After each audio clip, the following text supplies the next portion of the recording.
0 à 14 millions d'euros en 6 ans seulement en France. Telle est la performance que l'une des entreprises de mon invité de ce jour est parvenue à réaliser. C'est une véritable fusée, une percée comme j'aime à le dire. Et je suis très content qu'il ait pris du temps, parce qu'il est très occupé, dans ses multiples activités, de venir aujourd'hui pour discuter avec moi d'une opportunité que beaucoup de personnes ignorent ou négligent. Les métiers du conseil. C'est grâce notamment au métier du conseil qu'il est parvenu à réaliser les chiffres dont je viens de vous parler. Et dans cette interview, il va vous expliquer comment, grâce au métier du conseil, vous pouvez doubler, tripler, voire même quadrupler vos revenus en faisant la même chose que vous faites déjà aujourd'hui. Ce n'est pas une blague, ce n'est pas un scam, ce n'est pas un Ponzi, c'est réel. Si vous vous rappelez un peu de mon histoire, je vous ai toujours dit que quand j'ai quitté mon boulot de salarié, je me suis d'abord lancé dans les métiers du conseil. Et en tant que consultant, j'ai significativement augmenté mes revenus. Mais je ne suis jamais entré dans le détail pour vous expliquer comment je l'ai fait.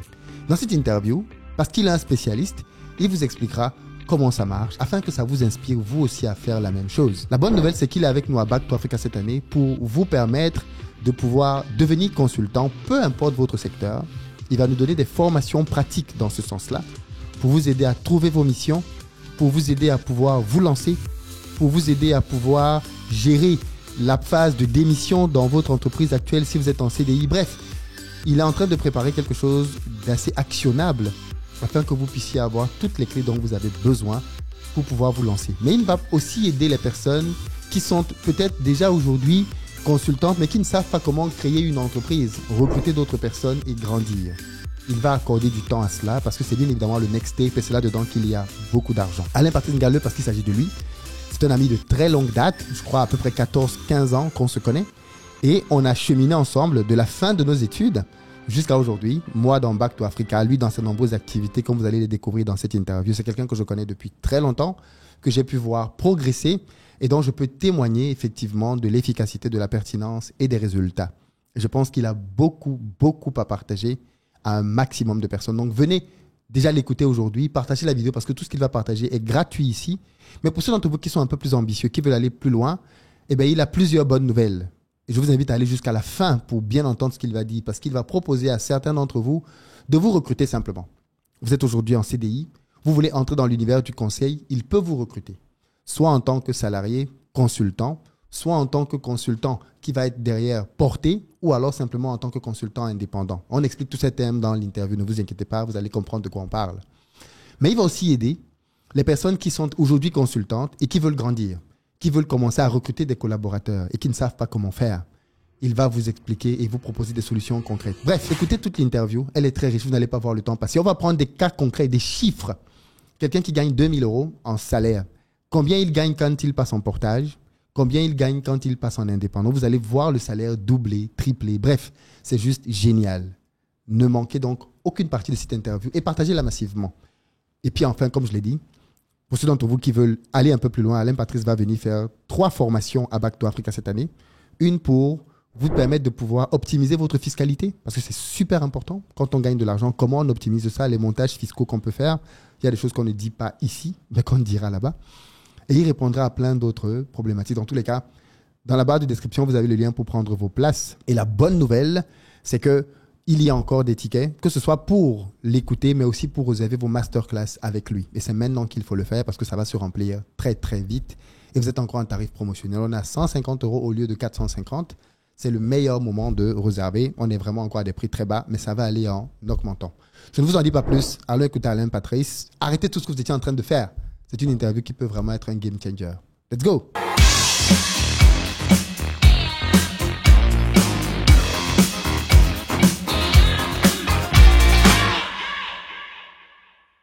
Salut Alain Patrice. Bonjour Philippe. Comment ça va? Ça va très bien. Et très content. Ça va très bien. Très content de te recevoir ici pour la troisième fois. Troisième fois, oui, je crois bien. Troisième fois, une fois en Belgique, une fois à Paris et une fois à Abidjan. Ok, cool. Est-ce que tu peux te présenter pour les gens qui ne te connaissent pas encore? Bonjour chers internautes. Je me présente brièvement pour ceux qui ne me connaissent pas. Je m'appelle Alain Patrice Ngalleux. Je suis pasteur de l'église Impact Centre Chrétien à ICC Abidjan, à Abidjan où je me trouve. Et également, je suis investisseur dans différents domaines, notamment dans le domaine de l'immobilier Et également dans le domaine de l'industrie, où j'ai une industrie qui fait des vêtements haute couture. Donc, nous sommes basés au Togo et nous visons à être une plateforme tournante pour tout ce qui est haute couture en Afrique. Le but, c'est que les personnes n'aillent plus en Turquie ou en Chine pour coudre les robes de mariée, les robes de soirée et également divers vêtements haute couture avec un rappel également de nos origines, à nos origines africaines et que les personnes puissent justement produire depuis l'usine au Togo. Également, nous produisons pour des différentes marques. Donc, il y a différents créateurs qui souhaitent justement avoir des industries solides et sérieuses, peuvent également faire appel à nous. À côté de ça également, je suis le cofondateur et le dirigeant de Optima. Optima, c'est un cabinet de conseil en finance et en système d'information. Nous sommes basés en France et nous intervenons à la fois en France, en Belgique et nous avons eu quelques missions en Afrique. Nous avons un peu plus de 80 collaborateurs et nous existons depuis bientôt 7 ans. Voilà en gros. Tu n'as pas donné le chiffre d'affaires. le dernier connu publiquement. Dans le dernier chiffre d'affaires, il est de un peu plus de 13 millions. Je dois même dire que c'est la première fois que nous avons une petite baisse parce que l'année d'avant, on était à 14,6 millions d'euros et en 2024, on était à 13,9 millions d'euros. Très bien. On ne va pas parler aujourd'hui de ta casquette de pasteur. On te réinvitera peut-être une autre fois pour en parler. Je veux bien. On ne parlera pas non plus de l'industriel, Oui. même si là aussi je pense qu'il y a beaucoup de choses à voir et on en parlera une autre fois. Aujourd'hui, on parlera de ta casquette et justement de cofondateur et dirigeant d'une boîte de conseil. OK. Parce que c'est sous cette casquette-là notamment que tu es invité cette année à Back to Africa à Paris. Et je voulais que les gens comprennent bien l'intérêt qu'il y a dans ce métier de conseil. Parce que je pense que quand j'en parle souvent, Oui. et que je dis que dans mon parcours, j'étais salarié, ensuite je suis devenu consultant avant de me lancer à temps plein sur Investir au pays. Beaucoup de gens ne comprennent pas très bien cette étape de consultant. Oui. Et je pense que ça peut être intéressant aujourd'hui avec un spécialiste d'en parler. D'un, parce que je pense que c'est un secteur qui est hyper rémunérateur, mais méconnu. Ça reste méconnu. Toi qui es dans le secteur, qu'est-ce que tu en penses ?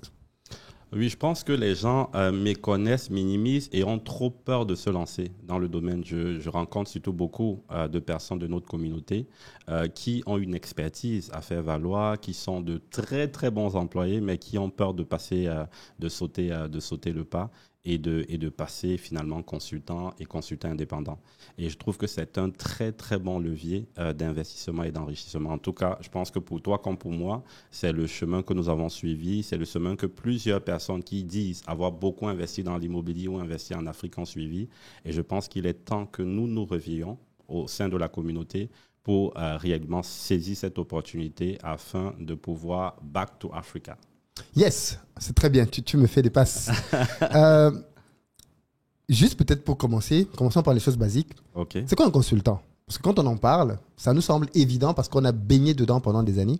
Mais je me dis quelqu'un qui travaille comme médecin, quelqu'un qui travaille comme infirmier, quelqu'un qui travaille comme avocat, comme notaire, quelqu'un qui travaille comme comptable dans une boîte, peut-être que ce concept ne lui parle pas en fait. Oui. Comment tu définirais, toi, un consultant comparativement à un salarié dans une boîte classique? OK. Moi, je définis un consultant comme une personne à qui on fait appel pour résoudre un problème. Le problème peut être parce que il y a un projet. Il y a un projet pour lequel on a besoin d'une expertise précise que la société n'a pas en interne. Le problème peut également survenir du fait qu'il n'y a pas suffisamment de personnes pour pouvoir adresser une certaine tâche qui est lourde, etc. Et cette tâche-là, en tout cas, est définie dans un temps bien donné. Et donc, on fait appel à quelqu'un pour aider ce laps de temps. On peut également faire intervenir un consultant parce qu'il y a un enjeu, il y a un projet qui doit démarrer. Et comme le projet a une date de début, une date de fin, on ne peut pas recruter quelqu'un sur le long terme pour cela. Donc, c'est finalement quelqu'un qu'on sollicite qui a une expertise et qui vient pour résoudre un problème. Après, le consultant n'est pas forcément différent d'un salarié en interne. Et c'est ce que j'essaie souvent de faire comprendre aux personnes, c'est que si tu es salarié en interne, on peut bien faire appel à un consultant pour faire ce que tu fais. Et donc, si on peut faire appel à un consultant pour faire ce que tu fais, que ce soit du contrôle de gestion, que ce soit un développeur IT, que ce soit même un vendeur, Après, un commercial, peu importe, il y a toujours ce que tu fais, quelqu'un d'autre peut le faire. Il peut le faire dans un temps défini et on l'appellera un consultant. Et donc, c'est simplement ça, quelqu'un à qui on fait appel pour résoudre un problème.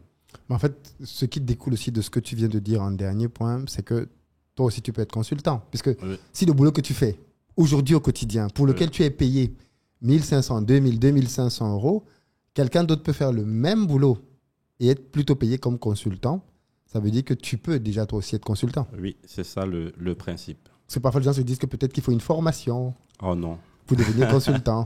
En fait, consultant, c'est juste quelqu'un qui... Alors maintenant, comment cette industrie fonctionne? Parce que quand on dit ça, il faudrait peut-être que les gens... Parce qu'on va aller beaucoup plus loin par la suite, mais je pense que c'est bien que les gens aient les fondamentaux. Parce que quand on va commencer à aller un peu plus en profondeur dans les sujets, il ne faut pas que les gens se perdent. Donc, comment donc on fait pour intégrer... Du coup, on parle généralement de mission dans le jargon. Oui. Moi qui suis salarié, si je veux donc travailler en tant que consultant, qu'est-ce que ça implique? Quel type de contrat? Avec quel type de boîte? Est-ce que je vais en direct? Comment ça marche, cet univers de consultant? OK. Avant de répondre à ta question, peut-être il y a un point que j'aurais dû toucher, c'est de présenter un peu les différents types de conseils qu'on a. Peut-être c'est aussi ce qui fait que les gens se perdent un peu. Souvent, on assimile le fait d'être consultant au fait d'être consultant en stratégie. Parce qu'il y a du conseil en stratégie. Oui. Donc, ce sont des personnes qui vont intervenir pour des différents sujets qui vont donner de grandes orientations aux organisations. Il y a du conseil en organisation. Donc, c'est des personnes qui vont intervenir au niveau des processus, de l'organisation des équipes, etc. Il y a du conseil en système d'information. Et là, en fait, c'est plutôt très transverse. Et c'est pourquoi, c'est un des domaines qui absorbe beaucoup de consultants. Donc, je peux être, par exemple, un très bon commercial et j'ajoute à ma casquette une connaissance en système d'information. Et ce qui fait que tous les outils, en fait, qui sont utilisés par des commerciaux, je peux développer une expertise, une connaissance de ces outils et ça me permet d'être un consultant pour ces outils. Donc, on va me solliciter, par exemple, pour implémenter ces outils. On va me solliciter si, par exemple, on veut améliorer ces outils. On va me solliciter pour, si on veut, par exemple, faire fusionner deux équipes et faire fusionner peut-être des outils. Donc, au niveau des systèmes d'information, c'est très transverse. Ça peut toucher à la fois du marketing, ça peut toucher de la finance, ça peut toucher du secteur bancaire comme le secteur non bancaire. Et donc, c'est vraiment une des poches où on a beaucoup de consultants. Et pour cela, il ne faut pas être un ingénieur forcément. Il ne faut pas avoir fait des études en IT. Il faut simplement s'intéresser à des outils et peut-être s'auto-former sur certains sujets qu'on verra peut-être par la suite. Moi, il y a plusieurs personnes que j'ai aidées qui étaient des contrôleurs de gestion, par exemple, à l'intérieur d'une société. Et qui aujourd'hui, c'est quelqu'un d'ailleurs qu'on connaît, qui aujourd'hui est passé consultant, mais parce qu'elle travaillait sur des outils et je l'ai aidé à valoriser le travail qu'elle faisait sur des outils pour se positionner en tant que consultante en contrôle de gestion qui va intervenir sur les processus, sur les systèmes pour pouvoir améliorer justement le contrôle de gestion des entités. Très bien, très bien d'avoir pris le temps de faire cette overview. Qui en réalité, tu as parlé de stratégie, d'organisation, système. Et le dernier point, très important aussi, c'est le conseil opérationnel. Et dans le conseil opérationnel, c'est quelqu'un qui fait le travail que tu fais. Typiquement, tu peux aller en congé de maternité et quelqu'un vient te remplacer. Ça, c'est un consultant.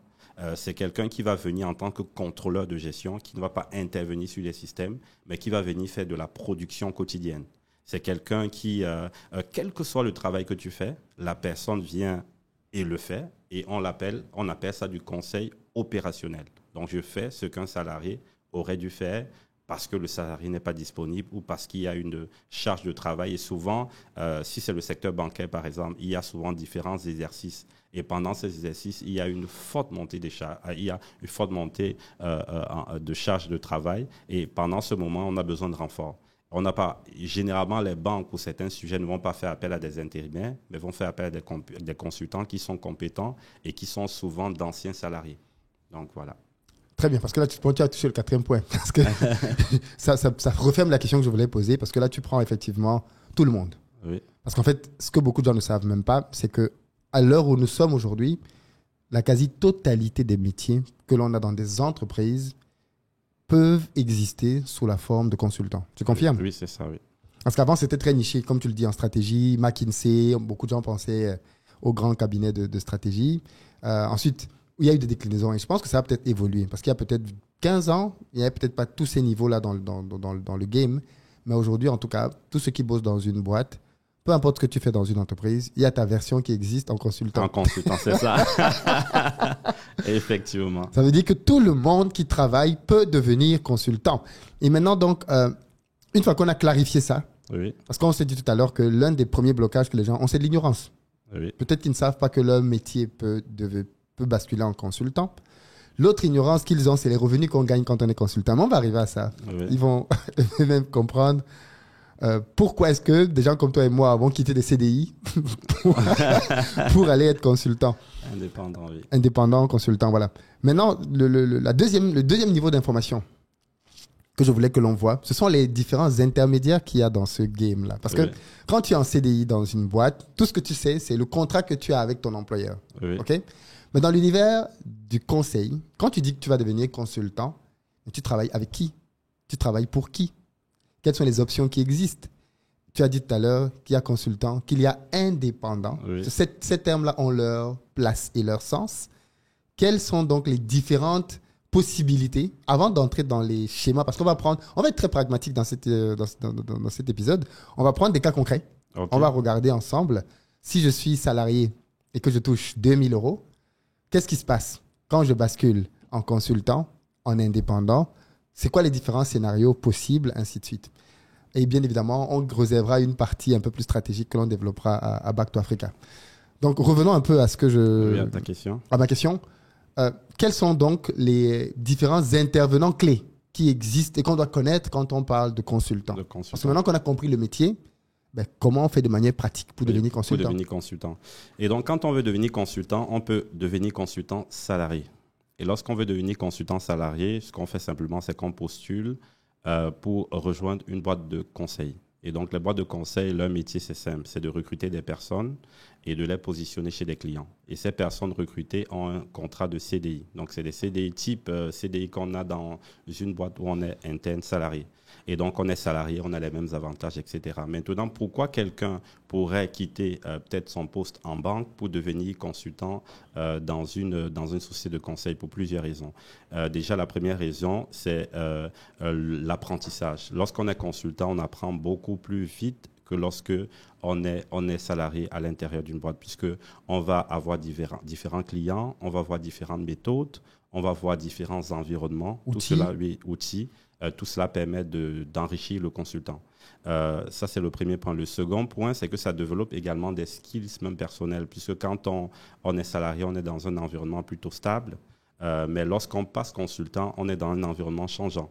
Ce qui fait qu'on est obligé de développer différents skills. On est obligé de pouvoir avoir une intelligence relationnelle. On est obligé de savoir rapidement connecter aux gens, de rapidement analyser l'environnement, etc. Donc, c'est vraiment important. Et puis, le troisième point qui intéresse certainement plusieurs personnes, c'est l'aspect d'un point de vue financier. Un salarié, même consultant, gagne plus qu'un salarié en interne, pour plusieurs raisons. En interne, surtout dans le secteur bancaire que je maîtrise encore plus, les salaires augmentent tous les 3-5 ans. Alors qu'en conseil, ça augmente généralement chaque année. Voilà, donc, au début, on peut commencer avec le même salaire et souvent en interne, on est légèrement plus haut quand on est junior. Oui. Mais au bout de quelques années, les deux, il y a un gap important. Tu as des exemples? Clairement, je vais prendre, après, il faut pas que ça, je vais prendre par exemple, dans la finance. Moi, je suis dans la finance, du coup, les salaires peuvent paraître un peu élevés. Un consultant junior sera autour de 40-45 000 euros. Donc, c'est tout de suite un peu élevé. C'est pour ça que, Tu as raison de préciser. Ouais. Parce que- Je peux prendre dans le monde de l'IT. C'est beaucoup plus bas. Voilà, je prends dans le monde de l'IT. On va dire qu'il va commencer souvent avec 32 000 euros. Oui. Voilà, 32 000 euros. Ça, c'est un consultant. Hein. Oui, un Oui. consultant. Dans une boîte, il peut commencer à 35. À 35. En interne, oui. En interne, il va commencer peut-être à 35. Mais en interne, il ne va pas beaucoup progresser. Donc, à au bout de 3 ans, il sera peut-être à 35. alors que le consultant, lui, peut avoir pris 10% chaque année. Tout à fait. Oui. Et donc, au bout de 3 ans, il est au-dessus de celui qui a 35 et au fur et à mesure, il va continuer d'évoluer. L'écart va se creuser. Oui, l'écart va se creuser. Donc, l'une des raisons qui motive des personnes à passer consultant, c'est également le gap salarial, même quand on veut être salarié. Et donc, ce sont les raisons qui peuvent motiver. Donc, le premier acteur, c'est le cabinet de conseil qui te permet de pouvoir avoir un job de consultant où tu apprends le métier du consultant, tu apprends à être orienté client, tu apprends à servir le client, à apporter la valeur au client, tu apprends à délivrer rapidement et bien. En fait, tu deviens une fusée, quoi. Et alors que salarié, ben, tu es dans un environnement stable que tu maîtrises. Tu as le CE. Voilà, justement. Tu donnes juste ce qu'il faut. Tu connais déjà toutes les problématiques. Ouais. Tu n'es pas challengé. Il n'y a pas de dépassement de soi. Donc, voilà. Donc, c'est un peu ça. Donc, pour cette raison, moi, j'encourage souvent des personnes. Après, ça dépend du plan de carrière. Est-ce qu'on veut un environnement un peu plus mouvementé ou pas? C'est vraiment de passer par l'école du conseil. Ça c'est vraiment une école qui est très formatrice. Ça, c'est le premier acteur. Le second acteur, c'est lorsque on souhaite devenir salarié mais porté. Et donc, là, on parle du portage salarial. Oui. Là, ici, ce sont des personnes qui se disent, bon, je veux gagner encore plus qu'un salarié consultant, mais je ne veux pas prendre le risque, en fait, de ne pas avoir de couverture sociale, de ne pas cotiser au chômage, je ne veux pas prendre de risque. Donc, je veux avoir les mêmes avantages d'un point de vue administratif qu'un salarié normal. Je veux pouvoir acheter des biens, par exemple. Je veux pouvoir introduire mon CDI auprès de la banque pour investir dans l'immobilier. Là, je décide donc de garder le statut de salarié, mais je veux avoir la rémunération d'un indépendant. Et à ce moment, je vais donc... il y a un deuxième acteur qui intervient, ce sont des sociétés qui font du portage salarial. Tout à fait. Et dans ces sociétés, le travail, c'est quoi? Elles ne vont pas forcément te trouver de mission. Donc, c'est la boîte de conseil qui va te trouver la mission et qui prend son pourcentage. Et cette boîte de conseil va donc te dire, j'ai par exemple 500 € à te verser chaque mois. Et tu vas lui dire, OK, verse-le au lieu de le verser à ma société. Tu vas le verser à cette société de portage et cette société de portage va prendre 10% en général. Donc, c'est entre 8, 10, certains prennent 12 en fonction du TJM. Et donc, cette société prend 10% et le reste, c'est-à-dire les 9 000 € qu'il reste, elle va donc te donner un statut de salarié, te verser un salaire, tu vas cotiser comme tout salarié et tu auras un salaire qui te permet de pouvoir justement investir dans l'immobilier et tu auras un salaire beaucoup plus important que si... On va matérialiser ça, mais je pense que c'est super important ce stade. Si tu as donné une notion et tu es passé vite dessus, la boîte de conseil. Parce qu'en fait, c'est super important que les gens comprennent bien tous les intermédiaires parce qu'au fur et à mesure, ça va se complexifier. Oui. Parce qu'on va rajouter des strates. Et je pense que si quelqu'un nous perd à un niveau, il ne va pas tout comprendre. Okay. Donc, il existe dans l'univers des boîtes de conseil parce que ça, c'est l'un des points. En fait, tout à l'heure, Alain a dit quelque chose d'assez intéressant, c'est qu'il a expliqué comment ça fonctionne. Du moins, tu as expliqué comment ça fonctionne en disant que une boîte, par exemple, je m'appelle EDF. Allez, prenons des exemples concrets. Je m'appelle EDF, je m'appelle Société Générale, je m'appelle qui tu veux. La plupart des boîtes en France le font. Je suis une grande boîte. J'ai un projet. Et par exemple, dans le cadre de ce projet-là, j'aurais besoin de... Parce que le projet va durer, par exemple, 5 ans. Je veux construire une centrale nucléaire. Par exemple, c'est le cas de EDF. J'ai beaucoup travaillé avec EDF. Donc, je veux construire une centrale nucléaire en Angleterre. Et ça va me demander, par exemple, 5000 personnes. Moi, dans mes effectifs, j'ai 3000. Mais il m'en faut 2000 de plus.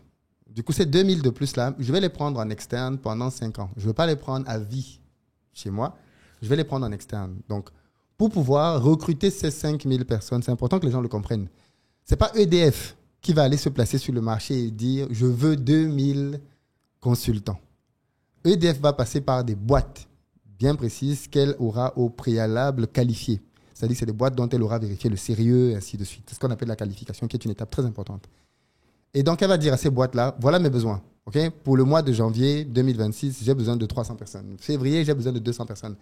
Et ces boîtes de conseil, donc maintenant, vont, elles, publier des annonces dans leur réseau sur les principaux sites de recherche en disant, OK, nous avons besoin pour le compte d'un client de 30 ingénieurs financiers, 20 comptables, 10 ceci, ainsi de suite. Et c'est comme ça que le marché se crée. C'est super important que les gens, pour moi, que les gens comprennent bien comment le marché se crée. Donc, des clients ont des besoins, les communiquent à des boîtes de conseil qui sont référencées chez elles, pas à toutes les boîtes, uniquement aux boîtes référencées. Les boîtes de conseil publient sur le marché maintenant des offres d'emploi. Et à ce niveau, donc, des salariés comme toi, moi ou monsieur Lambda voient les offres et se disent, OK, il y a telle boîte de conseil qui est en train de proposer un poste pour une mission chez un client. Je lis le descriptif. Est-ce que ça m'intéresse? Est-ce que ça ne m'intéresse pas? Je postule. Et c'est maintenant quand je postule auprès de cette boîte de conseil que soit la boîte de conseil me le dit, soit ça se négocie, la forme de contrat. Certaines boîtes de conseil vont te dire, pour tel poste, de toute façon, c'est ce que tu fais, toi. Pour ce poste-ci, on n'est pas ouvert au CDI. On veut quelqu'un qui va travailler avec nous sur ce poste-là en tant que consultant indépendant. Et sur tel autre poste, on veut bien un CDI. Et donc, c'est comme ça que ça se crée parce que tout à l'heure, tu l'as dit. La première étape, c'est quelqu'un qui est consultant dans une boîte de conseil. Mais tu peux être consultant dans une boîte de conseil en CDI parce que la boîte de conseil pense. En général, elle te prend en CDI et tu me diras, c'est toi l'expert. Elle te prend en CDI quand elle sait qu'elle n'aura pas beaucoup de mal à te trouver des missions, même si celle sur laquelle elle veut te faire commencer se termine. On est d'accord? Oui, c'est juste ça. OK. Et donc, en général, elle te propose un contrat de CDI dans ces cas-là. Sinon, en général, quand c'est des missions sur lesquelles elle n'a pas beaucoup de visibilité, qui peuvent être ponctuelles, elle va te proposer un contrat qui lui permet de ne pas avoir l'engagement du CDI par la suite.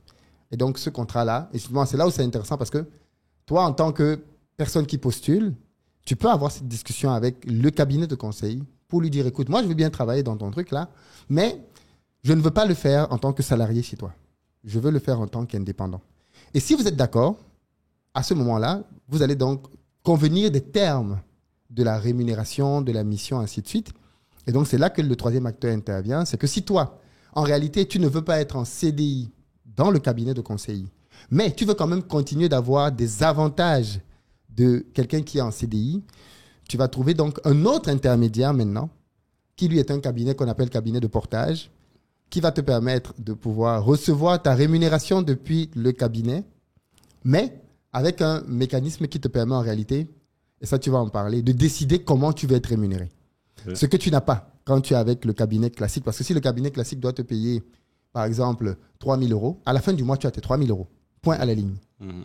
Alors que si tu es plutôt avec un cabinet de portage, à ce moment-là, la rémunération déjà n'est plus la même. On ne parle plus de salaire à la fin du mois. On parle d'un taux journalier, TJM, je crois. Et ce taux journalier-là, qui peut être de 500 euros, 600 euros, 700, 1000 euros même, si tu travailles, disons, 20 jours et que tu as gagné tous les mois, tous les jours 1000 euros, ça te fait 20 000 euros à la fin du mois. Eh bien, ces 20 000 euros-là, le cabinet de conseil va donc les virer à la société de portage. Et la société de portage donc, va te poser à toi la question, Alain, comment tu veux être rémunéré? Est-ce que c'est à peu près ça? Oui, c'est exactement ça. OK. Ouais, je crois que c'était important de débroussailler tout ça. Oui, et c'est important. Et il y a certaines questions que les personnes posent souvent. Les personnes se demandent souvent pourquoi est-ce que moi, je ne peux pas être en direct avec le client final. Oui. Et donc, ça, tu l'as dit, hein, les clients veulent des entreprises qui ont une certaine solidité.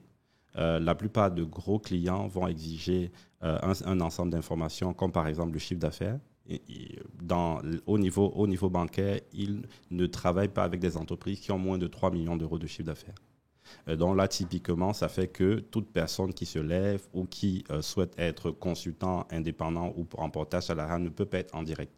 Et même quand tu as ces 3 millions, tu n'es pas sûr, en fait, parce qu'il y a un ensemble de critères, il y a un ensemble d'analyses qui sont faites et il y a un nombre réduit de consultants, de boîtes de conseils référencées dans chacune des boîtes, dans chacune des banques. Donc, à ce titre-là, il y a justement ce référencement qui permet d'avoir un pool de sociétés restreints avec qui, justement, les banques ou les clients finaux comme EDF travaillent. Et il faut peut-être insister là-dessus. Il y a beaucoup de raisons pour lesquelles ils préfèrent travailler avec des entreprises comme celle-là. Tu as dit la solidité financière, mais il y a plein d'aspects. Par exemple, supposons que la boîte décide qu'elle va recruter elle-même en direct un consultant. Okay? Donc, elle trouve sur le marché Mamadou. Mamadou dit, OK, je vais venir travailler chez vous du lundi au vendredi, vous allez me payer 1 000 euros par jour. OK. Au bout d'une semaine, Mamadou a un deuil au pays. Oui. Et Mamadou va aller enterrer son... Mamadou va aller enterrer son parent. C'est normal. Je veux dire, il a eu son deuil. Et la semaine d'après, on est dans une phase critique pour le projet. Qu'est-ce que le client fait? Il ne peut rien faire. Mamadou a légitimement le droit d'aller enterrer son parent. Le fait d'avoir une boîte en face, c'est pas la même chose. Parce que du coup, comme Mamadou ne travaille pas pour le compte du client, mais plutôt pour le compte d'une société de conseil, ce que la société de conseil va plutôt faire, c'est qu'elle va voir avec Mamadou. Ok, Mamadou, tu sais quoi? La semaine prochaine, tu n'es pas là pendant X nombre de temps. On va te remplacer par quelqu'un d'autre. Tu vas juste lui donner des éléments pour qu'il monte en compétence. On va essayer de te remplacer pour que le client ne subisse pas le désagrément que tu partes pendant 1 ou 2 semaines alors qu'il est en pic d'activité. Ça, c'est aussi l'une des grosses raisons pour lesquelles les boîtes veulent passer par des cabinets de conseil d'une certaine taille, parce qu'ils savent qu'en étant avec un cabinet de conseil d'une certaine taille, ils vont être à l'abri d'un certain nombre d'aléas. D'aléas, justement. Et ce que généralement les boîtes disent, c'est qu'elles n'achètent pas en fait le consultant, mais elles achètent une expertise. Tout à fait. Et donc, du coup, que ce soit le consultant A ou B, après s'attache au consultant A ou Mamadou. Mais effectivement, quand elles se tournent vers une boîte, c'est parce qu'elles veulent l'expertise. Si jamais le consultant n'est pas disponible, le cabinet de conseil a, on va dire, quasiment l'obligation de rapidement proposer un autre consultant qui fait l'affaire. Très bien. Donc ça, il y a plusieurs raisons. Il y a cette raison, entre autres. Oui. Après, il y a des raisons également juridiques, parce qu'il y a beaucoup de contrôle. Les boîtes référencées doivent produire des preuves, en fait, qu'elles sont en règle avec l'administration, en règle avec beaucoup d'exigences réglementaires. Donc, on en parlera parce que il y a tous ces... ce qu'on veut aussi voir et expliquer aux gens, et c'est ce que toi tu as fait avec ton associé, c'est pouvoir créer une boîte de conseil référencée. Parce que c'est là qu'on entre dans le vrai argent. Oui, OK?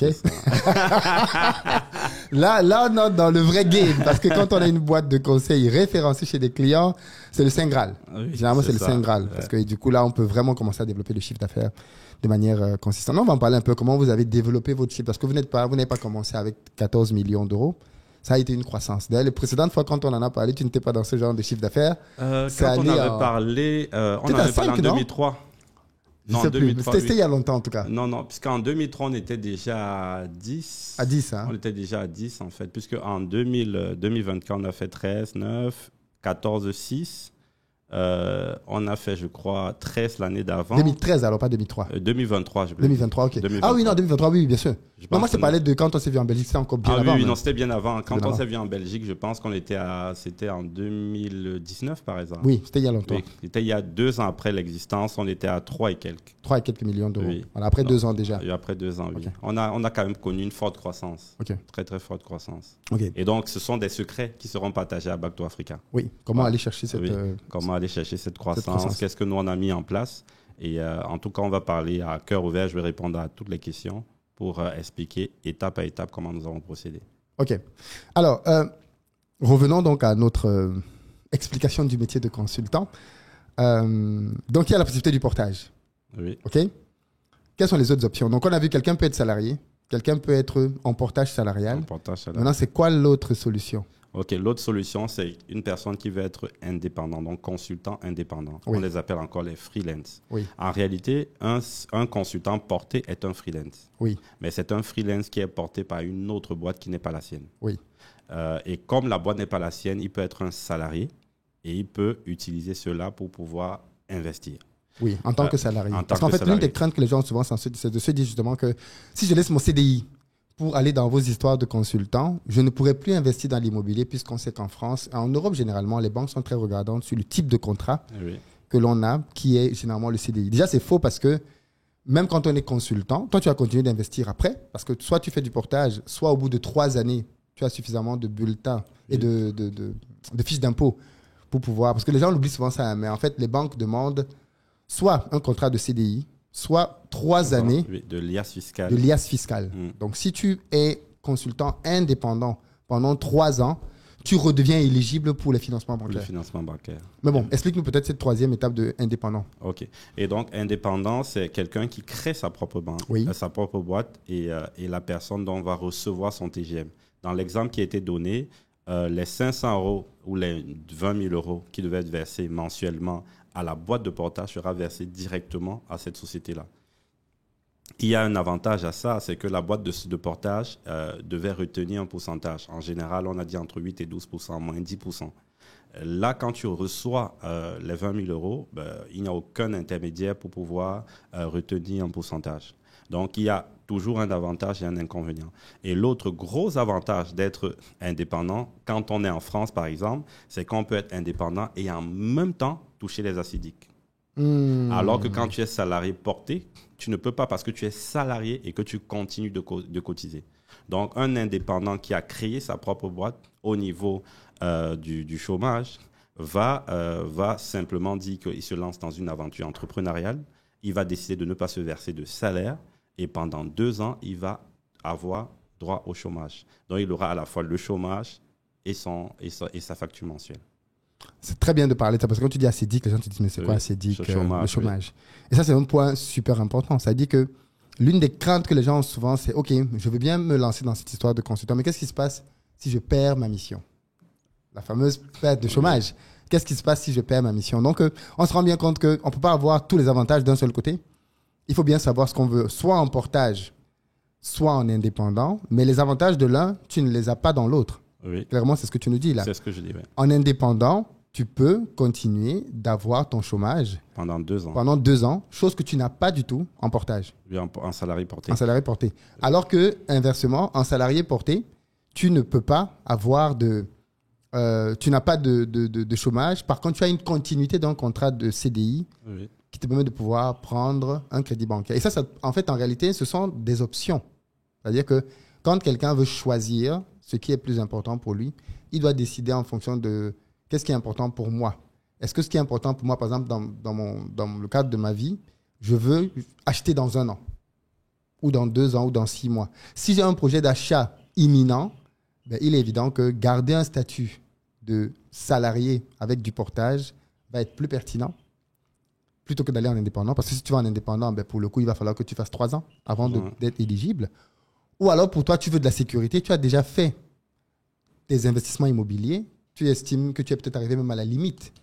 La banque t'a dit on ne peut plus te financer. Mais on peut plus te financer avec ton ancien salaire. Avec ton ancien salaire, parce qu'en salarié porté, c'est toi qui définis ton salaire. Tout à fait. Et ton salaire dépend du chiffre d'affaires que tu ramènes. Et certaines personnes, justement, qui étaient salariées, passent salarié porté parce qu'ils veulent faire un gap salarial important. Ils peuvent passer de 3 000, de 4 000 euros à 6 000, 7 000 euros s'ils veulent, ou voire même 8 000 euros, selon le niveau de TGM. Très bien. Donc, pour récapituler, je suis en CDI, contrat classique, je suis dans une entreprise, j'ai un CDI, là où on nous a appris que c'était la sécurité. En fait, des 3 contrats qu'on va voir, je précise bien ici parce que les gens viennent souvent dire que je critique les salariés, mais des 3 contrats qu'on va voir, c'est le pire en termes de revenus. Parce qu'en fait, tous les avantages que tu as dans le CDI, tu les retrouves dans les 2 autres cases en réalité. Oui, à l'exception du fait que quand tu es consultant salarié, oui. Si tu n'as pas de mission, Oui, arrête de revenus. Tu continues, tes revenus continuent. Si tu es consultant salarié. Donc, oui. tu n'as pas de mission. Oui, bien sûr. Par contre, quand tu es consultant porté, si tu n'as pas de mission, tu n'as plus de revenus. Oui. Mais tu as le chômage. Tout à fait. Oui, donc là, à ce moment, tu peux, avec la boîte de portage, vous allez faire une rupture conventionnelle. Et à ce moment, tu vas au niveau du chômage et tu commences à toucher ton chômage. Moi, ce que je dis souvent aux gens, parce qu'il y a plusieurs personnes qui sont réticents justement à faire le pas, moi, je leur dis, si tu décides de te remettre sur le marché, combien de temps est-ce qu'il te faut pour trouver un boulot? Et souvent, certaines personnes me disent 1 semaine, 2 semaines. Je dis, mais alors tu ne prends aucun risque en fait. Si tu ne prends aucun risque, ça veut dire, imaginons au pire des cas, ça se passe super mal. Ben, tu retournes salarié en interne. C'est ce que moi j'avais compris et qui m'a débloqué. Je me suis lancé en indépendant parce que je me suis dit, bon, ok, d'accord. Là, j'ai une possibilité peut-être de me lancer en consultant. C'était une mission de 6 mois, reconductible. Mais supposons même qu'au terme de 6 mois, ça se passe mal. On me dit, bon, que tu sais quoi, c'est fini, on arrête. Mais je repose mon CV en ligne. En 1 semaine, je signe un contrat. Si je suis gourmand, je peux attendre 2-3 semaines, 1 mois. Mais si je ne suis pas gourmand, je veux prendre le premier contrat qui arrive. En 1 semaine, j'ai trouvé quelque chose pour pouvoir travailler. Je veux qu'on chiffre ça. Parce qu'on parle depuis, mais il faut que les gens... Oui, je voulais peut-être un deuxième point pour ceux qui sont réticents. Je rencontre souvent, après, je ne veux pas encourager mes consultants à passer indépendants, forcément. Oui, tu as le revers de cette interview. Je sais qu'ils ne verront pas la vidéo. Donc, et si par exemple, tu as des consultants salariés qui refusent, en fait, ou qui ont peur de passer consultant porté ou consultant indépendant. Moi, je leur dis souvent, mais si tu regardes depuis 3 ans, tu n'as jamais été en intercontrat. Ben, ça veut dire qu'en tant que consultant porté, tu ne seras jamais en intercontrat, en fait. Parce qu'en intercontrat, ça veut dire être sans mission. Oui. Parce que si ton profil est bankable, ben, tu as toujours, en fait, même, probabilité de l'inclin contrat va même se réduire parce que tu auras plusieurs acteurs qui vont essayer de te positionner. En fait, c'est ça le truc. Oui. C'est Avant, tu avais un seul acteur et lui, il réussissait à toujours te positionner. Mais là, tu auras plusieurs acteurs avec qui tu peux travailler. Il y a bien quelqu'un qui va toujours réussir à te positionner. Donc, le risque est faible. Donc, soit je me dis, si je retourne, ça se passe mal. Si le risque, il est faible, en gros, il n'y a pas de risque. Et deuxièmement, pendant que je prends ce risque-là, je peux avoir le matelas du chômage. Troisièmement, si je suis déjà consultant, je regarde, est-ce que j'ai toujours été en mission? Ça veut dire que je pouvais effectuer ces missions en tant qu'indépendant. Donc, il n'y a vraiment aucun risque. Et puis, le dernier point aussi, c'est de se dire que quand tu es consultant indépendant ou même salarié porté, en 6 mois ou en 3 mois, ça dépend des revenus, tu as le revenu que tu aurais eu en 1 an. Tout à fait. Oui, moi, j'avais une amie, en fait. C'est des calculs que j'avais fait. En fait, les gens ne calculent pas. Mais bon, vas-y. En 2017-2018, j'avais une amie qui travaillait 1 an et s'arrêtait 6 mois. Bien sûr. Volontairement. Donc, elle faisait une mission, 1 an, elle s'arrête, elle va faire le tour du monde pendant 6 mois. Elle revient. Elle revient, elle travaille 1 an, elle s'arrête et elle avait non seulement un niveau de vie plus élevé qu'un salarié, mais en plus, elle pouvait s'arrêter 6 mois. Elle pouvait même s'arrêter 1 mois si elle ne choisissait pas de dépenser. Elle aurait été au même niveau que quelqu'un qui a travaillé 2 ans. Donc, c'est aussi ça, en fait, l'avantage. Non, mais c'est que les gens ne réalisent pas. En fait, je me pose la question parce que, tu vois, quand on dit que si tu n'as pas d'émission, faisons les calculs. En fait, le problème, c'est que les gens ne font pas de calculs. On a beaucoup de craintes, mais quand tu poses les choses sur un papier, que tu commences à calculer, tu te rends compte que c'est juste inutile. Parce que, tu l'as dit, en 3-4 mois de gains, tu gagnes ce que tu gagnais en 1 an. Et on va faire la simulation chiffrée, parce que quand on en parle comme ça, les gens pensent que c'est peut-être dit au hasard. En 3-4 mois, en mission, tu gagnes l'équivalent de ce que tu aurais gagné en 1 an. Ça veut dire qu'en 1 an de mission, tu gagnes ce que tu aurais gagné en 3 ans de salarié. Supposons même que tu sois très mauvais en marketing pour aller te vendre et tout. OK. Si tu travailles en 1 an, tu as gagné les revenus de 3 ans. Ça veut dire que cet argent-là, si tu es même très dépensier, il te faut au moins 1 an encore pour le consommer. Ça veut dire que tu peux rester au chômage pendant 1 an. Et si tu as pris une option où tu touches le chômage, non seulement tu as emmagasiné 3 ans de revenus, tu commences à toucher le chômage et tu peux rester à la maison pendant 1 an, pendant 2 ans, avec une grosse épargne que tu as mise de côté. Et ça fait que, en réalité, plus tu regardes les chiffres, j'ai été à me dire, mais pourquoi tout le monde ne fait pas ça? Parce que c'est tellement plus avantageux à tous les niveaux. Mais tu vois, là, tu te rends compte que les principaux blocages sont d'abord psychologiques. C'est même pas logique. C'est juste psychologique. Si tu n'as rien à rajouter, je veux qu'on regarde les chiffres. Okay. Parce qu'on a beaucoup annoncé ça, mais prenons un cas de figure simple. Tu es en CDI, tu touches 2 000 euros. OK. Et tu es dans un cabinet. Ou alors tu es dans une entreprise classique, tu as un salaire de 2 000 euros par mois. Est-ce que tu peux nous donner une estimation réaliste? En tant que chef d'entreprise, tu as forcément des collaborateurs qui touchent à peu près ce genre de somme? Non. Non, pas 2 000 euros. Pas 2 000 euros. Pas 2 000 euros. Non, justement. Parce qu'il faut que les gens comprennent bien le mécanisme de la rémunération.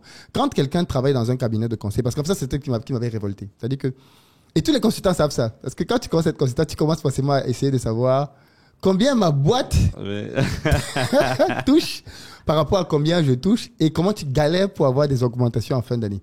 Donc, supposons que moi, je touche 2 000 euros. Et là, moi, j'ai commencé avec 2 000 euros quand j'ai commencé à travailler. Et j'ai commencé dans un cabinet. 2 000 euros, TJM 500 euros. Ça veut dire que tous les mois, ayant des chiffres ronds, le client, donc la grosse entreprise, payait à mon cabinet 10 000 euros et mon cabinet me reversait 2 000 euros. Mon cabinet payait à peu près la moitié en charge patronale. Donc, on est à 3 000 euros. Ça veut dire que sur 10 000 euros, comment tu décomposes ça? Qui a combien là-dedans dans l'équation? Pour que les gens se rendent bien compte que quand tu touches 2 000 euros, qui a eu combien? Bon, après, tu vas faire passer le cabinet de conseil. Tu veux qu'on nous crucifie? Non, c'est du business. Bon, oui, c'est du business. Non, mais je veux dire... Le cabinet de conseil t'apporte une sécurité. Oui, non, c'est clair. Et après, c'est le cabinet de ce conseil, c'est une marque, c'est une expertise, c'est plein de choses. C'est plein de en choses, fait. bien sûr. C'est plein de choses. Donc, C'est des clients prestigieux. oui, oui, effectivement. Donc, effectivement, dans ton cas, dans l'exemple qui est donné, donc le coût du salaire sera autour de 3 000. Ça veut dire que ce que ça va coûter au final à l'entreprise, c'est environ 3 000 euros pour avoir des chiffres ronds. Et donc, l'entreprise aura une marge brute de 7 000 euros. Dans les 7 000 euros, bon, généralement, tu peux avoir des managers qui auront une part. Surtout lorsque une prime, le cabinet redistribue bien. Nous, chez nous, on n'avait pas de commerciaux. Aujourd'hui, on n'a pas vraiment de commerciaux non plus. On a une personne, mais qui est plus là pour assurer les entretiens, etc. Mais on n'a pas vraiment de commerciaux. Donc, c'est les managers qui font le travail de commercial. Donc, ils ont une part importante également de cette marge-là. Après, il y a généralement une part que les cabinets définissent pour les charges de la société. Et puis, il y a une part qu'on considère comme étant la marge nette, qui vient justement pour rémunérer le cabinet. OK. Donc, le cabinet, en gros, a 7 000 qu'elle ventile à ses différents acteurs, managers, commerciaux, et puis la part du cabinet. La part du cabinet. Et les charges. Et les charges, bien sûr, oui. Il faut enlever le loyer, il faut enlever pas. OK. Oui. Donc, le salarié a 2 000 euros. Oui. Le client a payé 10 000. 2 000 sont arrivés chez le salarié. 1 000 est parti à l'administration. Administration. Et à peu près 7 000 ventilés à l'intérieur du cabinet. Donc, on peut dire que quelqu'un qui gagne 2 000 euros dans un cabinet de conseil, oui, avec un TJM autour de 500 euros, perd 7 000 euros. Oui. C'est dit... Comment je vais dire ça? C'est limite. Mais tu comprends l'idée. Oui, je comprends il perd 7 000 euros. Okay? Il est très content au quartier. Hein. Il a son CDI, il est content, il fait le malin. Il a son CDI, tout le monde est content avec lui. Mais en fait, il perd 7 000 euros. Mais moi, je vais amener ça encore un peu plus loin. OK. Tout salarié qui gagne 2 000 euros en entreprise, potentiellement, pouvait en gagner 10 en chiffre d'affaires. Oui, oui. Il suffisait juste qu'il fasse un choix différent du type de système avec lequel il veut travailler. Parce qu'en fait, c'est ça. C'est ce qu'on a montré tout à l'heure. C'est que pour le boulot que tu fais déjà aujourd'hui, pour lequel tu es payé 2 000 euros, le même boulot, tu ne changes pas un iota, le même boulot, tu peux, plutôt que gagner 2 000 euros, recevoir 10 000 euros de chiffre d'affaires tous les mois.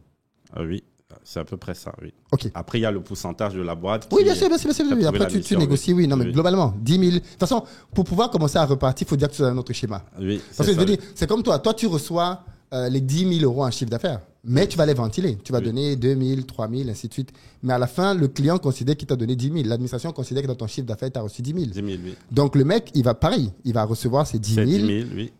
Et au lieu de 2 000. Maintenant, on passe donc au deuxième système. Maintenant, donc, il décide que je viens de suivre Philippe et Alain Patrice. Trop, c'est trop. Il y en a marre. Il y en a marre. Stop. Je vais franchir le pas et je vais devenir porté. OK? Je veux me lancer désormais. Il va gagner combien? Les chiffres restent les mêmes. Oui. Pour que l'exemple soit toutes choses étant égales par ailleurs, pour que les gens voient bien le gap salarial qu'il va faire. Il va gagner à peu près combien, Alain? Donc, je prends le cas extrême. Parce qu'il ne faut pas... Le cas extrême, la boîte qui a trouvé la mission prend 20%. Okay. Elle peut prendre moins. Oui. Dans certains cas, c'est entre 20, 15%, mais je prends 20%. Et lorsqu'on retire 20%, il va rester 8 000 euros. Oui. Des 8 000 euros, la boîte va dire, les 8 000 euros, je te les donne à ta société ou je les donne à une société de portage avec qui tu as un contrat. Et donc, la boîte va redonner, si dans notre cas, c'est une société de portage salarial, va verser les 8 000 à la société de portage salarial. La société de portage salarial va prendre environ 10%. Donc là, il va rester, donc ça fait 800, il va rester 7 200. Oui. Et 7 200 en termes de salaire, ça te donne, si tu décides de tout récupérer, ça te donne 5 000 et quelques. 5 000 ou 4 000? 5 000 et quelques, je pense. 7 002? 7 002, ça te donne 5 000 et quelques, je pense. OK. Donc là, on a 7 002, c'est ça? 7 002, oui. 7 002. Permettez juste un instant. Le bord. Tu vérifies une fiche de paye. Le bord. Exemple concret. Oui, ça donne plutôt 4 000, oui. 4 voilà, 000, c'est ça. 4 002. 4 002, voilà. C'est beaucoup plus... Donc... 4 002 en net. Donc, le gars vient de doubler son salaire. Oui. Comme un jeu. Il vient juste de doubler son salaire. En faisant un seul move. C'est-à-dire que je fais le même boulot. Je trouve une société. je conserve mon CDI. C'est important ça. Je conserve mon CDI auprès du cabinet de portage. Je double mon revenu. Je passe à 4 200 tous les mois. Oui. 4 200 en net. Je sais pas, les 2 000, c'était brut ou le net? Net. Ah, c'était 2 000 Oui, net. c'était les 2 000 du salarié. C'est-à-dire Net, quand tu finis à la fin du mois, on te donne tes 2 000 net. Net. Ok. Donc là, maintenant, Oui, 4 il a 200. ses 4 200 Oui, il double net. son salaire, oui. Il double son salaire. Oui. Et il est toujours en CDI. Le seul risque maintenant, c'est qu'est-ce qui se passe s'il perd sa mission. Mais comme on a vu tout à l'heure, s'il perd sa mission, c'est simple. Il se remet sur le marché Oui. et il va en retrouver une autre. Et il aura 1 an de toute façon. 1 an de toutes les façons pour trouver une mission parce qu'il va toucher le chômage. Oui, il va toucher le chômage et il a déjà épargné 1 an de salaire. 1 an de salaire. Plus le même. chômage même encore. Plus. Oui, puisqu'il aura le chômage pendant 2 ans. Tout à fait. Ça veut dire que quelqu'un d'autre, il va avoir son salaire et il va avoir son chômage sur la base de 4 200. Oui. Il ne va pas avoir son chômage sur la base de 2 000. Donc, il va toucher son chômage de 4 200. Disons 65% comme ça à la louche 3 000. Donc, ça veut dire que même quand il va perdre sa mission de 4 200, il va se retrouver à toucher tous les mois 3 000 € à peu près au chômage. Oui. Et en plus, il aura le pactole qu'il a emmagasiné en tant que consultant en touchant 4 200. C'est besoin qu'il a fait sa mission pendant 1 an. Donc, en 1 an, il a eu le double de son salaire. Si c'est quelqu'un d'économe, disons qu'il vit avec 2 000, il a mis de côté 2 200 € tous les mois pendant 12 mois. Normalement, ça veut dire qu'il considère que tout le surplus, il ne le touche pas. Donc, ça fait 2 200 x 12, ça fait 2 200 x 10, 22 000. Donc, il a au moins 25 000. Il a au moins 25 000 € de capital. Et sachant que quand il entre dans le chômage, il va commencer à toucher 3 000 €. Donc, pendant le chômage, il peut encore mettre de côté 1 000 €. Et il continue de vivre à 2 000 €. Non, mais c'est juste une folie, en fait. Je veux dire, c'est pour ça que je dis que les gens qui ne deviennent pas consultants, ils n'ont juste pas regardé les chiffres. Parce que si tu regardes les chiffres, et c'est pour ça que je voulais qu'on ait cette interview et qu'on parle des chiffres, parce qu'on parle tout le temps de consultants, mais pourquoi?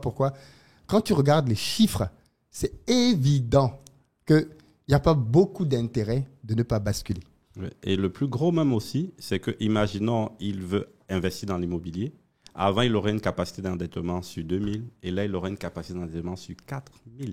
Énorme. Ça double le type de bien. Mais oui, ça veut dire qu'avant, il était éligible. Avec 2 000 €, tu as un endettement à peu près de 150 000 auprès des banques. Des ratios comme ça.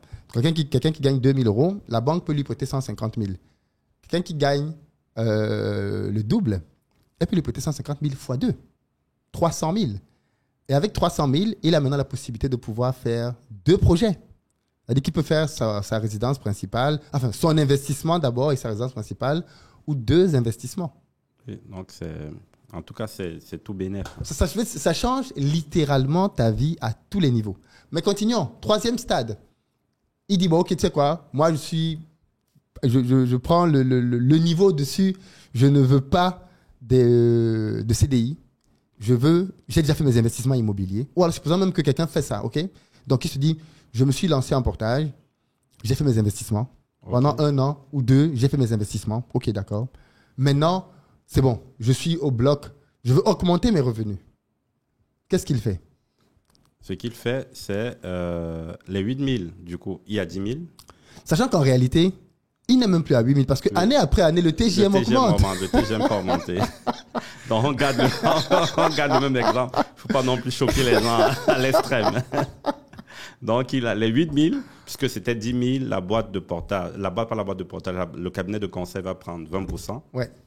Et va lui reverser les 8 000. Ouais. Et cette fois-ci, à sa société. Tout à fait. Et donc, il va recevoir les 8 000, mais en plus, comme il est indépendant, il va recevoir maintenant les 3 000 du chômage. Donc, il aura les 3 000 du chômage qui seront virés sur son compte personnel et il a les 8 000 qui seront virés à sa société. C'est ça. Maintenant, donc, en tant que société, oui. S'il reprend dans les 8 000 et qu'il décide de se payer ça, tout en salaire. C'est qu'il n'aura plus les 3 000 à Oui, bien sûr. Non, mais bien évidemment, oui. Donc, allons dans cette configuration, puisque son but, c'est d'augmenter ses revenus. Le chômage, c'est temporaire. Au bout d'un certain temps, ça va s'arrêter. Donc, supposons qu'il a épuisé cette source-là, il a fini son chômage. OK, maintenant, il veut donc vivre de la totalité de ses revenus. Premier scénario, le scénario basique, naïf, et dans lequel beaucoup de gens sont, c'est qu'il prend ses 8 000 € et il décide qu'il va donc se les payer en salaire. Là-dessus, avec 8 000 € pour tout mettre en salaire, il franchit les 5 000 € de salaire. Il va franchir les 5 000 euros de rémunération parce qu'il y a un peu plus de mécanismes basiques d'optimisation. Il y a par exemple sa maison qui peut être considérée en partie comme un bureau. Non, je ne veux pas tout ça. Non, justement. Juste en salaire. Juste salaire. Juste en salaire. Ça, on va mettre ça après. OK. Donc, il sera autour de, comme ça, de tête, il sera autour de peut-être, puisqu'avant il était à 4 200, il sera peut-être autour de 4 600, 4 700 par là. OK. 4 700. Oui, sans optimisation minimum, vraiment. OK, s'il optimise. S'il optimise, il franchit facilement les 5 000. Parce qu'il y a une partie qui sera versée pour ses bureaux. Il peut se verser plusieurs avantages en nature qui sont légaux. Et donc, il va se retrouver avec 5 000. Très bien. Donc, ça veut dire qu'on se souvient de notre copain du début qui gagnait 2 000 euros. Oui. Pour le même boulot, il peut gagner 5 000 balles par mois. Effectivement. Pourquoi les gens ne font pas la bascule? Parce que les gens ont peur. Bon, déjà parce que les gens ne connaissent pas. Et quand ils connaissent, ils ont peur. Je pense qu'ils ont peur parce qu'ils... Tu sais, la peur, c'est souvent quelque chose qu'on n'arrive pas à matérialiser. Moi, j'aime souvent dire aux personnes d'appeler le risque, en fait, d'essayer de le quantifier. Et quand les personnes le quantifient, ils se rendent compte que, en fait, c'est une petite souris, en fait, qui faisait peur, mais qui n'y avait aucune raison, en fait, de ne pas se lancer. Parce que si j'ai pu être en mission, alors en tant qu'indépendant, j'ai même plus de probabilité de l'être parce que j'ai plus de cabinets. Je peux être au chômage, je peux travailler un moment et puis j'ai suffisamment de temps pour trouver une autre mission. Donc, il n'y a vraiment aucun risque lorsqu'on a une expertise. Après, là, il y a deux nuances. La première nuance, c'est que lorsqu'on débute sa carrière, c'est important de commencer en tant que salarié. Parce qu'on n'a pas d'expertise à revendre. On n'a pas de compétences véritables. On n'a que des connaissances. Donc, pour quelqu'un qui nous écoute, qui est fraîchement diplômé, moi, je lui dis, va être consultant salarié et non porté ni freelance. Oui. Généralement, c'est conseillé de passer freelance à partir de la 3e, 4e année.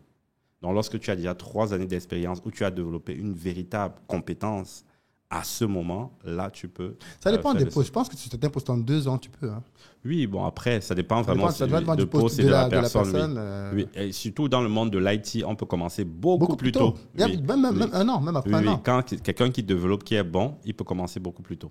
Ouais. Beaucoup plus tôt. Après, dans les autres métiers, souvent 3 ans, c'est surtout en finance des marchés, c'est souvent 3 ans, 4 ans, où la personne a déjà de la bouteille, quoi.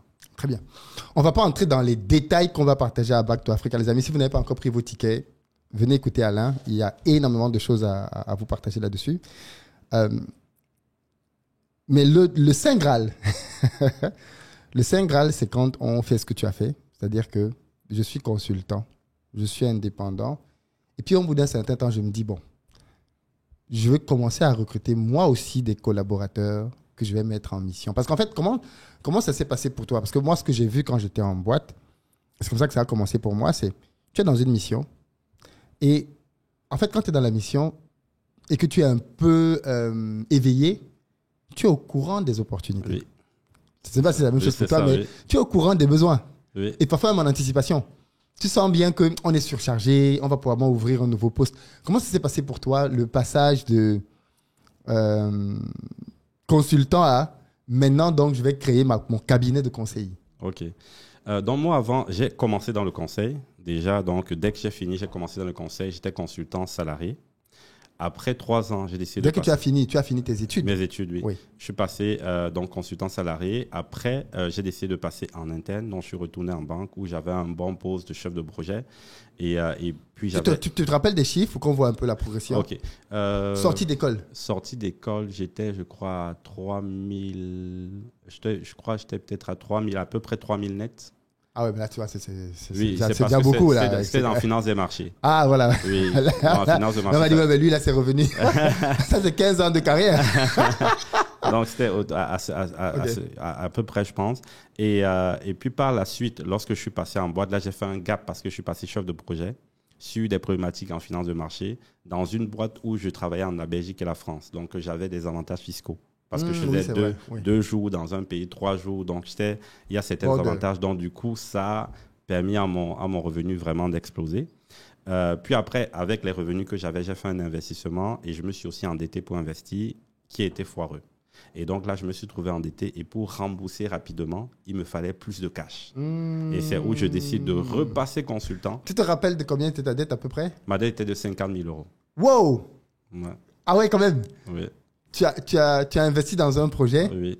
qui a foiré Qui a foiré, oui. et tu as mis là-dedans 50 000 euros. Oui. Donc Enfin, j'ai perdu. tu as perdu 50 000 euros. Oui. Et donc j'ai perdu. Il fallait aller chercher. Tu avais la rage. Voilà. Je me suis dit, soit je reste salarié et puis je gagnais un peu plus que 3 000. Je me rappelle peut-être 3 500 ou 3 700. Ouais. Mais ça allait me prendre du temps. Ouais. Ça allait me prendre du temps pour rembourser. Ça allait prendre du temps. Et où je décidais d'avoir tout de suite beaucoup plus d'argent. Et là, je décide de passer consultant salarié. Je décide de devenir consultant salarié, en portage salarial plutôt. Consultant en portage salarial. Et là, je fais un gap de 3 500 à 5 000 et quelques. 5 000 et quelques, je ne me rappelle plus de combien exactement. Et ça me permet de rembourser rapidement, Le crédit. le crédit que j'avais à la banque. Et puis, au bout d'1 an, je me dis, mais pourquoi en fait, j'avais un bon relationnel, j'avais construit un réseau, j'avais une bonne compréhension du métier. J'avais vu ce que j'aurais aimé qu'on fasse quand j'étais consultant junior. Et je me suis dit, mais pourquoi est-ce que je ne me lance pas? Et en même temps, j'avais un ami qui avait aussi des aspirations. Lui, il était interne dans une banque, donc qui est mon associé aujourd'hui, qui voulait également se lancer. Et c'est comme ça qu'en 2017, on décide de se lancer. Et là, je passe de consultant salarié à consultant indépendant. Et au bout de quelques mois, on lance donc notre société qui s'appelle Optima Advisory. Donc, c'est vraiment ce qui nous a poussé. Ce qui nous a poussé, c'est parce qu'on s'était dit, on veut créer un écosystème, en fait, où les consultants vont se sentir accompagnés, soutenus. On s'est dit, on veut vraiment apporter une réelle valeur. Ce qu'on veut vendre, ce n'est pas juste des consultants, c'est une vraie expertise. C'est pourquoi nos consultants, généralement, sont des experts. Et même quand on recrute un junior qui n'est pas un expert, on recrute un junior qui a du talent. Donc, c'est quelqu'un qu'on voit qui comprend vite, qui a faim, qui a soif et qui peut rapidement monter en compétence. On s'était dit qu'on va proposer autre chose complètement et c'est ce qui nous a poussé à lancer Optima. Après, comment est-ce qu'Optima a fait pour progresser et atteindre ces niveaux? Ça, je vais partager ça lors de la masterclass, lors de Back to Africa. Donc, je vous invite à vous inscrire à la masterclass. Ok, mais avant de sortir, je voulais quand même qu'on aborde 2-3 points parce que j'imagine qu'il y a des gens qui vont être très excités après cette vidéo-là. Ils vont se dire, ouais, mais ok, j'ai bien envie de me lancer. L'autre truc qui est bien, c'est que cette année à Back to Africa, déjà, tu recrutes très souvent. En tant que cabinet de conseil, tu recrutes très souvent. Et ta philosophie a quand même changé parce qu'au début, bon, je ne vais pas dire parce que sinon, ça commencera déjà à développer ta logique de recrutement. Tu sais qu'au début, tu avais une logique qui a évolué au fur et à mesure. Oui. Donc, on va pas parler de ça parce que sinon, ça commençait déjà à rentrer un peu dans la stratégie que vous avez mise en œuvre. Ce que je voulais plutôt dire, c'est cette année, tu viens à Back to Africa et tu es ouvert pour recruter plusieurs profils de salariés, de collaborateurs. Est-ce que tu peux nous en parler un tout petit peu? Oui. Donc, cette année, je viens à Back to Africa et bon, déjà, de manière générale, on recrute. Donc, on a besoin de tout type de salariés, surtout dans le domaine bancaire ou de l'assurance. Donc, que ce soit des profils chefs de projet, des profils opérationnels, des profils d'analystes, on a besoin des profils dans le secteur bancaire. Donc, si quelqu'un nous regarde là maintenant et qu'il est dans ces secteurs-là, oui, bancaire, finance, assurance, oui, à Back to Africa, il vient te rencontrer pour discuter avec toi, avec son CV, pour pouvoir voir s'il y a une possibilité vous faites du portage ou vous faites uniquement Vous êtes ouvert à tous les mécanismes qu'on a vus là? Nous, on a des salariés, mais on travaille aussi avec des indépendants et on travaille également avec des sociétés portées. Vu qu'on est dans un écosystème où tout est possible, donc on a la possibilité d'orienter des personnes. Donc, si quelqu'un vient me dire je vais être en portage salarial, je vais l'orienter vers une société qui le fait, qui est une société partenaire. Ok. Oui, donc on a tout ce qu'il faut dans notre Donc quand écosystème. tu trouves une mission ou un bon profil avec qui tu veux travailler, donc en fait ce que je dis c'est qu'il y a plusieurs possibilités. Oui. Soit la personne peut travailler directement avec vous comme salarié, directement il a un CDI, soit comme porté, oui. et là à ce moment-là tu peux lui recommander une société ou alors s'il en connaît une, il peut en trouver une de son propre gré, et comme indépendant aussi. Oui, c'est possible. Donc, tout est possible. Tout c'est est parfait. possible. OK. Et Autre opportunité? Et l'autre opportunité, qui est une opportunité très importante, c'est qu'on donne la possibilité à des personnes qui veulent vraiment développer leur structure ou qui n'ont pas encore de structure, qui sont des indépendants, mais qui se disent, ben là, je veux vraiment me lancer. On leur donne la possibilité de venir s'accrocher à l'écosystème que nous avons construit. Et à l'écosystème que nous avons construit, il y a à la fois des bureaux, il y a un back-office pour gérer tout ce qui est administratif, il y a les référencements que nous avons dans plusieurs grandes banques et dans Mais comment ça fonctionne? également. Lui, par exemple, parce que ce que tu dis là est super important, hein, parce que moi, j'ai été confronté à ça. C'est-à-dire que tu es dans une boîte, tu te rends compte qu'il y a, par exemple, un poste qui s'ouvre. OK? Oui. Et tu connais bien ton boss, quoi. Moi, c'est ce que je fais. Je vais le voir. Je dis, voilà, je vois qu'il y a un poste qui est ouvert là. J'ai un ami. C'est souvent ça. J'ai un ami. Parce que si toi, tu bosses bien, en fait, c'est paradoxal, mais dans la tête, déjà, ils se disent, si toi, tu bosses bien et que tu recommandes quelqu'un, mais forcément, c'est quelqu'un qui bosse bien. Donc, j'ai un ami qui bosse bien. Il est très smart. Il a, et qui pourrait être un vrai plus s'il nous rejoint. Moi, c'est ce que je faisais. C'est-à-dire que du coup, le gars, il te dit, OK, d'accord, je veux bien le rencontrer en entretien. À ce moment-là, quand j'ai vraiment un ami, il vient à l'entretien et il performe et on est OK pour le prendre. Le problème, c'est que maintenant, ça fait qu'on est deux. Il faudrait que je résolve donc un problème majeur. Il va intégrer la boîte comment? Du coup, est-ce que c'est un CDI? Est-ce que je le porte? Est-ce que tu vois? Et à ce moment-là, en fait, je veux que les gens comprennent pourquoi est-ce qu'il y a la problématique dont tu es en train de parler. La problématique existe parce que quand tu veux devenir société, en fait, tu ne peux pas aller voir des boîtes pour pouvoir leur amener des consultants parce que tu n'es pas référencé chez eux. Et donc, avoir quelqu'un comme Optima, c'est juste génial parce qu'à ce moment-là, tu viens avec une boîte qui est déjà référencée et qui va te permettre de pouvoir franchir des paliers. C'est pas ça? Oui, effectivement. Et il y a aussi le fait, quand tu démarres une boîte et que tu veux recruter quelqu'un comme salarié, ben, tu peux pas, en fait. Il va te dire, mais je m'en vais où, en fait? C'est vrai. Il dit à sa femme, chérie, je vais quitter mon poste pour aller dans une boîte où il y a une personne. Sa femme va dire, mais... Je suis avec Philippe Simonet à deux. Donc, c'est toujours plus compliqué de recruter ces 10 premiers consultants. Alors que si tu viens et que tu t'accroches à notre écosystème, tout à fait. En fait, la personne vient intégrer un écosystème où il y a des dizaines et des dizaines de consultants. Et c'est ce que nous proposons. Donc, et puis également, lorsque tu démarres, souvent, tout l'aspect administratif est prenant, vu que tu ne peux pas recruter quelqu'un pour le faire. Là, on a des personnes qui gèrent toute la partie administrative. Et puis également, les locaux. Lorsque tu veux passer des entretiens, tu les passes où, en fait? Il faut être crédible. Oui, il faut être crédible. Donc, du coup, il y a des locaux qui sont à disposition. Donc, c'est vraiment un nouveau modèle que nous sommes en train de développer pour permettre à des personnes, quel que soit le secteur, que ce soit du secteur bancaire ou industriel ou peu importe le domaine, tu viens, tu t'accroches et puis tu bénéficies de tout l'écosystème et puis on trouve un accord et un partenariat dans ce sens-là. Et ça te permet de grandir et après ça, tu pourrais être en face de certains clients. Excellent. Moi, je vais peut-être revenir. Hein. Il n'est pas trop tard. Tu imagines? Le pire, c'est que je connais des gens dans des boîtes qui sont à des postes où ils recrutent. Ah oui, clairement. C'est la clé. Hein, et dans l'écosystème, justement, il y a quelqu'un qui ne va pas démarcher des personnes qu'il ne connaît pas. Mais en revanche, imaginons, tu as des personnes de ton réseau qui recrutent. Lui, il va les contacter. Tu vois, et il le contacte pour le compte de ta boîte. Donc, il va faire les démarches pour toi. Il va mettre les CV. Il y a une autre personne qui met les CV au format. Tu n'as plus besoin de ça. Il va te donner l'accès à un outil CRM pour gérer tout ça, gérer tes salariés, etc. Donc, tout cet écosystème-là permettra à plusieurs de... En fait, on a vu les difficultés que nous avons eues et que nous avons dû franchir. Et ça, on permet aux boîtes de ne pas faire face aux mêmes difficultés. Excellent. Excellent. Donc, c'est d'autant plus intéressant que les gens qui suivent, là, on a tous les profils. On parle beaucoup là de consultants, mais il y a des recruteurs aussi qui vont suivre cette vidéo. Donc, si vous êtes recruteur, que vous suivez la vidéo, contactez-moi. Ne le contactez pas. Contactez-moi.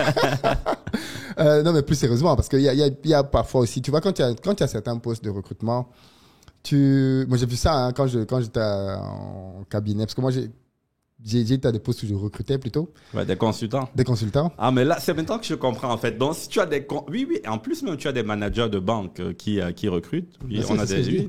Oui. Non, ils doivent nous contacter. Contactez Optima. Non, on peut contacter Philippe. Non, il n'y a pas de souci. OK. Écoute, on arrive quasiment au terme. Parce que je crois qu'on a bien défriché quand même. Si quelqu'un vient dans cette interview et qu'il ne savait rien du métier, j'espère qu'il repart d'ici en réalisant pourquoi toi et moi, on a fait ce choix-là de quitter des CDI qui semblaient être confortables. Parce que je dis souvent ça semble être confortable. Moi, j'ai quitté un 3600 pour basculer à 12 000 de CA le mois d'après. Mais pareil, quand j'ai annoncé que je démissionnais, c'est la catastrophe. Je te raconte l'anecdote, d'ailleurs, si tu ne la connais pas. Pareil, moi, j'ai pris conscience quand j'ai discuté avec un consultant qui était devenu indépendant, qui recrutait. Il avait déjà 2-3 salariés. Donc, il était dans la place difficile, là, parce que là, c'est vraiment difficile parce que tu commences à te déployer, mais c'est compliqué parce qu'il y a des boîtes où on ne veut pas entendre parler de toi, tu n'as que 2 salariés, et ainsi de suite. Et on a donc eu une discussion. Pareil, en quelques minutes, il m'a expliqué 2-3 éléments. Et en fait, il m'a expliqué, globalement, ce que tu as pris le temps d'expliquer aujourd'hui, c'est qu'est-ce que tu appelles risque? Il n'y a pas de risque. Il m'a déployé les choses. Je me suis rendu compte que, en fait, c'est vrai, je suis dans un faux schéma de risque. Et donc, je suis allé démissionner. Mais ce qui est intéressant, c'est que quand j'ai démissionné, ma boîte de conseil, dans l'optique de me retenir, m'a proposé, en dernier ultime recours, 1 000 € de plus par mois. C'est-à-dire qu'il voulait me passer de 3 006 à 4 006. Et ça, tu vois, c'est tentant. Ouais. Je me suis juste dit, mais les gars, vous êtes... Donc, depuis tout ce temps-là... vous pouviez me payer autant. Et vous refusiez. Mais c'est important de faire cette remarque parce qu'en fait, je pense qu'on ne devient pas indépendant. Moi, c'est mon analyse, en tout cas, c'est mon cas, que pour l'argent. Je pense que c'est important de dire ça aussi. C'est aussi parce que je pense qu'on a une idée et une philosophie différente de la vie et du travail. Je pense que c'est important d'intégrer ça. Si c'est juste l'argent, on te propose 1 000 € de plus, tu prends.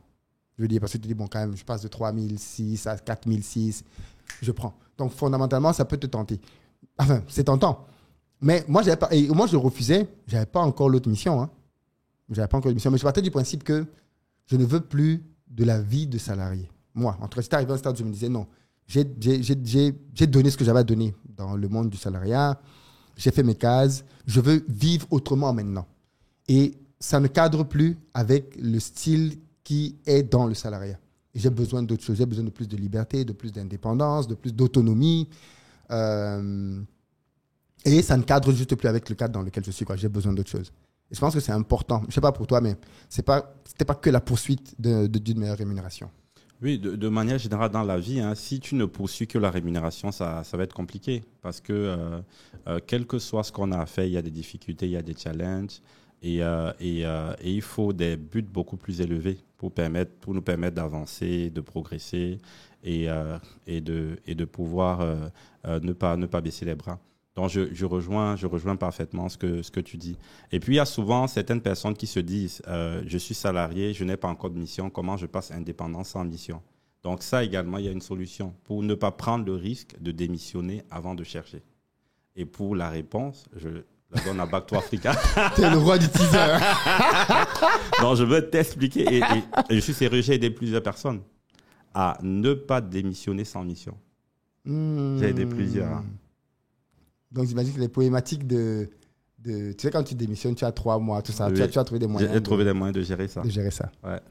Bon, les amis, si vous ne venez pas à Back to Africa cette année, vous allez passer à côté de quelque chose d'énorme. Parce que, en tout cas, l'événement a pris une autre tournure maintenant. C'est qu'on s'est dit, pour investir en Afrique, comme il l'a fait, comme je l'ai fait, il faut plus de cash. Il faut clairement plus de cash. Et la France, l'Europe, parce que ces métiers-là, en fait, ils existent partout. Hein. On les a en Allemagne, on les a en France, on les a aux États-Unis, on les a dans les pays occidentaux.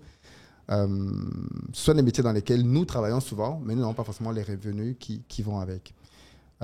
Et les grands cabinets de conseil aujourd'hui gagnent des milliards. Les McKinsey, enfin, c'est des cabinets de conseil. Oui. C'est des cabinets de conseil qui ont commencé comme vous. Price, Ernst & Young, Deloitte. Ça, ce sont parmi les plus connus. Oui, c'est tous des cabinets de conseil. Oui. C'est tous des cabinets de conseil qui font ce que tu fais. Dans leur secteur à eux, quoi. Mais ils font le principe est le même, c'est qu'ils viennent... Bon, maintenant, ils ont élargi forcément l'assiette des prestations qu'ils proposent, puisqu'ils font des études de marché, ils font d'autres choses, ils font des analyses sectorielles, ainsi de suite. Mais globalement, ça a commencé comme ça. Et c'est important, je pense, que qu'on apprenne. Ça, c'est l'une des choses que j'aime beaucoup dans votre réussite. Parce que je trouvais dommage quand même, parce qu'il faut qu'on se dise ça. Dans ces boîtes-là, il y a énormément d'Africains. Dans les boîtes de conseil en général. Hein. Oui. On est très nombreux là-dedans, au stade de consultant. Et plus tu montes, et moins on est représenté. Oui. C'est-à-dire que peut-être qu'on n'en a même pas l'ambition. Parce que je ne pense même pas que ce soit une question de racisme. Hein. Je crois que c'est juste parce que parfois, pour nous, on voit juste ça comme je vais au boulot, j'ai mon CDI, à la fin du mois, j'ai ma paye, j'ai mon augmentation annuelle et c'est tout. Mais on n'est pas trop dans l'optique de je veux devenir manager, je veux devenir commercial, je veux devenir associé, ainsi de suite, ainsi de suite. Alors que plus tu montes dans cette pyramide-là, et plus tu gagnes gros d'ailleurs. Oui. On a un consultant un manager qui a gagné un bonus de près de plus de 50 000 euros l'année. Un bonus? Oui. Donc, ça dépend de ta performance. Donc, en bonus en plus, quoi. Il a gagné plus de 50 000 euros. Parce que au sein de notre cabinet, en fait, il n'y a pas de limitation au niveau de ton bonus. Tu peux aller jusqu'à 100 000, 200 000, 300 000. Ça dépend de comment tu t'investis en tant que manager. Excellent. Donc, en tout cas, je vais vous parler du modèle que nous avons, de comment nous avons construit. C'est ce qui permet que ce soit solide et finalement que ce soit des managers qui portent la structure et qui font qu'elle monte. Oui, et toi, tu es ici en Afrique et tu fais de l'argent en France. C'est beau, c'est beau. Les amis, on arrive au terme. Venez écouter Alain Patrice Abact Africa. Vous avez vos places juste en dessous. Le mot de la fin, quelqu'un qui nous regarde là et qui, malgré tout ce qu'on vient de dire, est encore hésitant. Je ne sais pas ce qu'on peut faire pour lui. Tu veux prier pour lui, mais là c'est la prière. Non, moi j'encourage souvent les gens à ne pas rester sur leurs acquis, à ne pas rester sur leur manière de voir les choses, à aller creuser. Peut-être ce qu'on a dit ne suffit pas. Il faut aller creuser, il faut aller se renseigner. Je pense qu'en s'exposant à la bonne information, on va finir par être convaincu et par se lancer. Et pour moi aussi, c'est de se dire pourquoi est-ce que je ne gagnerais pas beaucoup plus pour aider en fait. Parce que le sens de finalement avoir beaucoup d'argent, c'est pas juste pour remplir notre parking de très belles voitures, mais c'est vraiment apporter de la valeur autour de nous. En Europe, où nous sommes, il y a quand même beaucoup de choses à faire dans nos pays. Et pour le faire, on a besoin de beaucoup d'argent. En Côte d'Ivoire, on dit le djé. On a besoin de beaucoup de djé. Et donc, pour ça, c'est une opportunité en or pour pouvoir avoir beaucoup plus d'argent afin d'avoir une vie qui a plus de sens. Donc, j'encourage à ne pas juste regarder à notre personne, mais à regarder au-delà de notre personne, les personnes qu'on peut aider, celles-là qui dépendent de nous, comment est-ce qu'on peut influencer notre pays, notre continent, des diverses vies, diverses destinées, et vraiment avoir le courage de saisir l'opportunité de se lancer dans le conseil, et plus précisément le conseil en tant qu'indépendant. Voilà. Lancez-vous les amis, sinon venez pour la prière. Peace. Peace.